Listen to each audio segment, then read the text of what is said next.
নমস্কার ও প্রণাম জানিয়ে আমার এই ইউটিউব চ্যানেলে কিংবদন্তি মা খনার অনেক উপদেশমূলক ছড়া বলেছেন। এই ছড়াসমূহ খনার বচন নামে পরিচিত এবং তিনি ছিলেন একজন কবি ও জ্যোতিষবিজ্ঞানী। সুস্থ ও রোগমুক্ত জীবন পেতে শুনুন খনার বচন। তেল তামাক পিত্তনাশ যদি হয় তা 12 মাস, অর্থাৎ মা খনা এতে বলেছেন অতিরিক্ত তৈলাক্তযুক্ত খাবার এবং তামাক সেবন করলে পিত্ত সমস্যা হয়।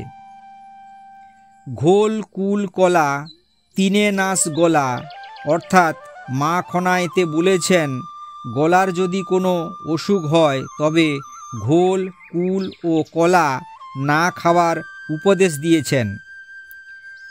মাংস বৃদ্ধি, ঘৃতে বৃদ্ধি বল, দুগ্ধে বৃদ্ধি বীর্য, শাকে বৃদ্ধি মল, অর্থাৎ মা খনা এতে বলেছেন রোগমুক্ত জীবন পেতে মাংস খেলে মাংস বৃদ্ধি পায়, ঘি খেলে শক্তি বৃদ্ধি পায়, দুধ খেলে বীর্য বৃদ্ধি পায়, আর শাক খেলে পায়খানা পরিষ্কার হয় ও শরীর ভালো থাকে।